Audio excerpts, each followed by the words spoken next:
All right. So today I need to remove the tank from the Duke, and I thought, oh, I've done it enough times, pretty confident I can do a more in-depth video, which is not very common for me, so we'll see how we go. Now, I've had the tank off so many times that it's becoming a bit of a joke, and last time I did, I don't know if the GoPro will even see, but we'll try. I yanked the wiring harness out by accident, and it's yanked one of the wires down from the fuel tank. And what that means is, when I turn the key, it tells me that I've got no fuel whatsoever, even though I've got at least 3/4 of a tank in there. I've already been on a ride today to try and use up some of the fuel, because the lighter the tank is, the easier it is to manage. But it is such an easy job that I'm going to do it at the bottom of the stairs here. I'm not even going to bother to wheel it down to the carport. For this job, we need the key. We need a Phillips head screwdriver, 5 and 4mm Allen keys, and a 10mm socket. So remove the rear seat. It always helps to have somewhere to put your bits and pieces as you take them off. So we're going to undo the main seat, 2 10mm bolts.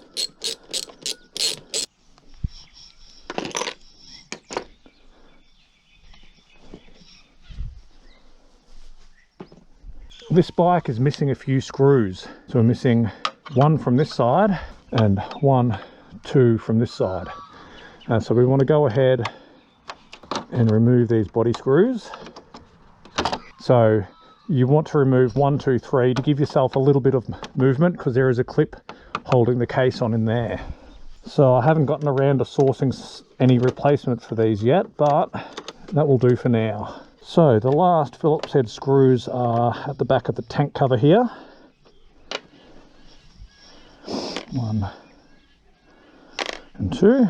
All right, now we're going to get our 5mm Allen key. We're going to come to the front here. Now these front 2 bolts secure not just the tank cover, but the tank itself.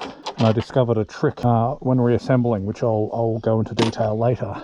Now these bolts on the side here are your seat locating pins, as well as holding the tank cover on. So they need to come out.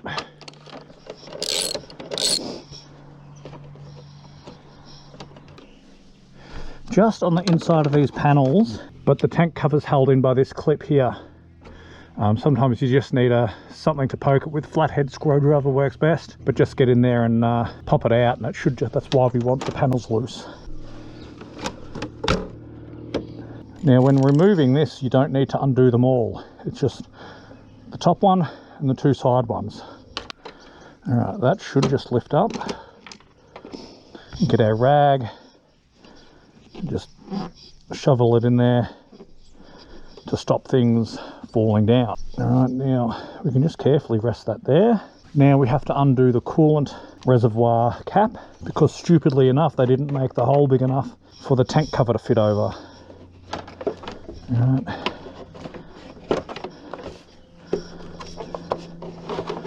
Very gently ease that off. Now while I do have this off today, I tried to sticky tape it, but that won't work. I do need to try and repair that with some contact cement, and I'll give that a crack today. But first things first, rest that on the ground. We've got these 2 10mm here. Now they also hold these brackets in, and that's what the seat bolts into. Before we tackle these, we'll get the ECU off. 1, 2, 3, 4 screws. Rather than have these screws floating loose, I do like to just pop them back into the tank. There's no reason why they need to go anywhere else. I'll tell you what, before I finish removing that ECU, what I can do, take that rag out. 1, 2, 3. We will just locate that back in there. Now we have a sealed fuel tank.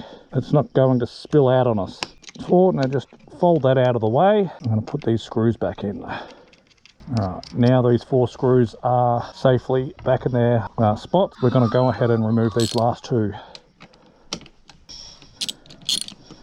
Okay, so there's only one tool that I've forgotten, and that is needle nose pliers for the fuel line. So you don't technically need to have the bike upright, but it makes it a little bit easier. Remove our brackets when you need to balance it up like that. Alright, so let's have a look in here. We need to unplug the fuel line. Look, I'm really sorry if the GoPro can't see this very well, but I'm doing my best. Put that filter back in its bracket, might help. Now sometimes you need a little bit of persuasion. Fucking hell. Oh, that's what we didn't want to happen, which is exactly what caused my problems with this wiring harness in the first place. Yuck. Alright, that's all it is. There is fuel in this line here, so be careful with it. What has actually happened is, you can see here, this pin has been pushed entirely out of its little home, which is why it was not connecting. Now this may not be the correct process for this job, but we're here, I'm doing it. That's seated, it seems to be the right way up. This one looks a bit wonky. So hopefully when I go to plug that all back in, I will get my correct fuel reading again. Now I did attempt to do that with the tank on the bike earlier, but it was not going to happen. Now that I've repinned that, it's time to put it all back together. Again, being very, very careful not to let the tank slip off the bike. And this is why it's preferable to do it without lots of fuel, because it's heavy. Needle nose pliers.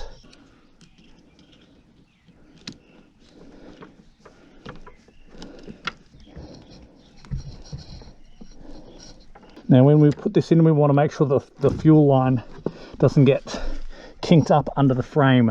That should be okay. Make sure our holes are lined up. Now we have a working fuel gauge again, which is what I wanted. Now the fuel gauge isn't accurate to begin with, but it's a step in the right direction. So what I like to do here is that these 2 front bolts, they technically go over the top of the cover, but I like to throw them in now because it helps to locate all the other mounting points. So they don't need to be screwed down all the way, just so long as the thread's biting and you've got a little wiggle room, like so. So don't forget your brackets, they will only fit in one way. They've got a little locating tab in the frame here, so they should just sit in there nicely.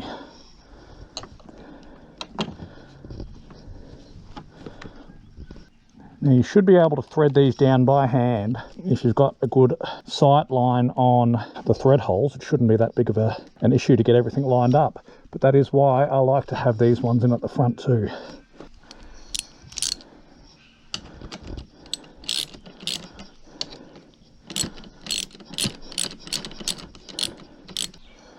Now we need to secure the ECU.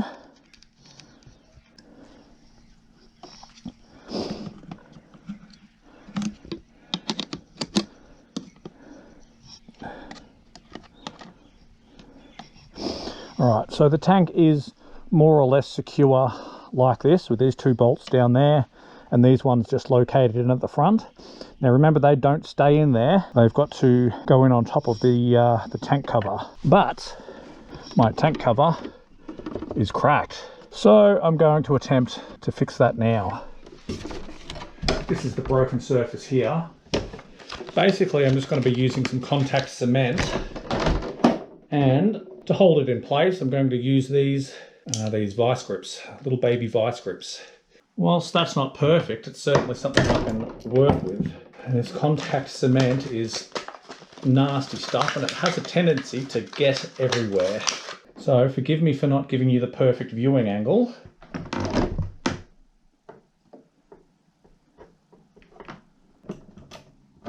I'm not even sure how I got it on before, to be honest. By the time I figure it out, my contact patch should be dry. So this is where we're at. I can't even remember how I managed to get them to hold the pieces together before I put the glue on, but it looks like I'm stuck here for 10 minutes waiting for the setting time.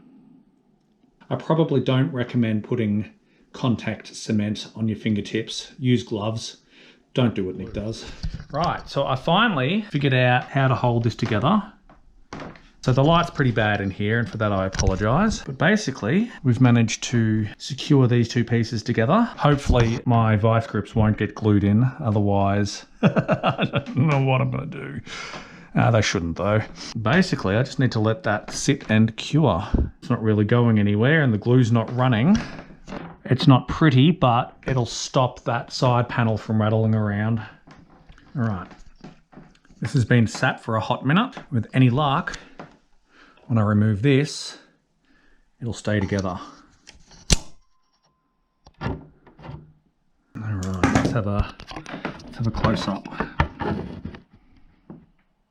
Provided that I don't whack this edge when I remount the fuel tank cover, it should stay. Now this contact cement, it says instant bonding, but it can also take up to 7 days to reach maximum hardness. So fingers crossed, it doesn't come unstuck. All right, now that our tank cover's been prepped, what we need to do now is remove 5mm, not 4mm. I'm getting ahead of myself. So we need to remove these now. Okie dokie, now we get our 4mm and we remove the tank lid.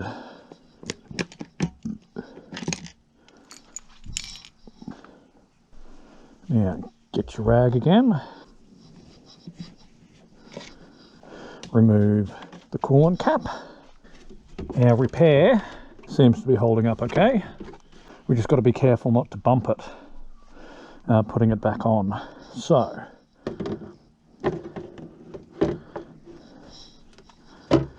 easy does it.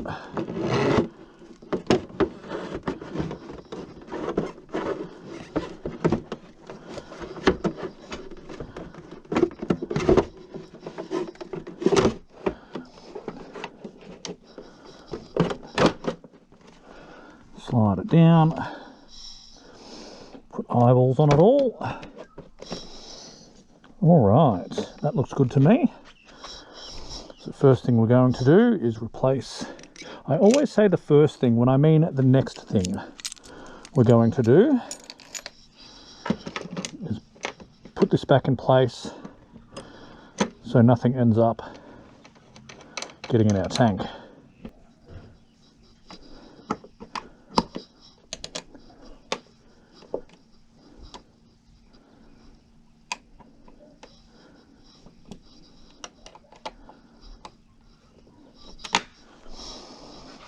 Right, now our coolant lid. Now our front bolts. This is where using these bolts to locate the tank really helps, because if you tighten the rear ones up without locating the front ones, it can be a bit tricky to get everything lined up in the end. They're nice and snug. Now we're going to put in our two seat locating bolts in the side. I thought for a second I'd forgotten to put the brackets in. That's the trouble when you leave a job for an hour or so and then come back to it. You do tend to forget what you've gotten up to. Now our two Phillips heads, 1 and 2.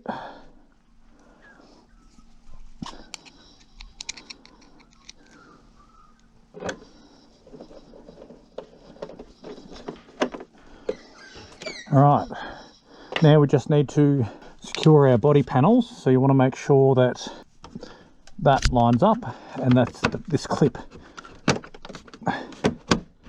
should just pop together like that. Boop. Same on the other side. Doot, doot, doot, doot. Now go ahead and put your hardware back into place. Now, the sad state of affairs is I've only got 3 of these screws for the whole bike. So for now, I'm just going to mount 2 at the front here. That'll do for now. And I'm gonna save this one to take to the bolt shop and try and find some replacements. So, seat goes back on.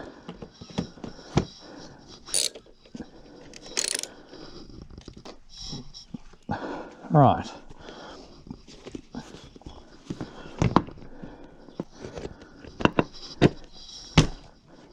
If I've done my job correctly, we should get a reading on the fuel gauge, which we do.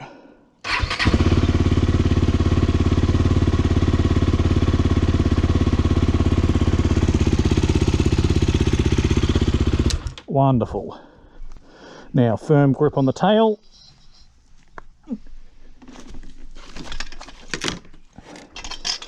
And we can remove the paddock stand. And that's it. That's as easy as it is to remove the tank on the KTM. Well, I don't really bother to do these outros normally, but if you're stuck to the end of the video, thanks for sticking around. And if I've posted anything that helps, let me know. And if you see me making stupid mistakes, I don't care.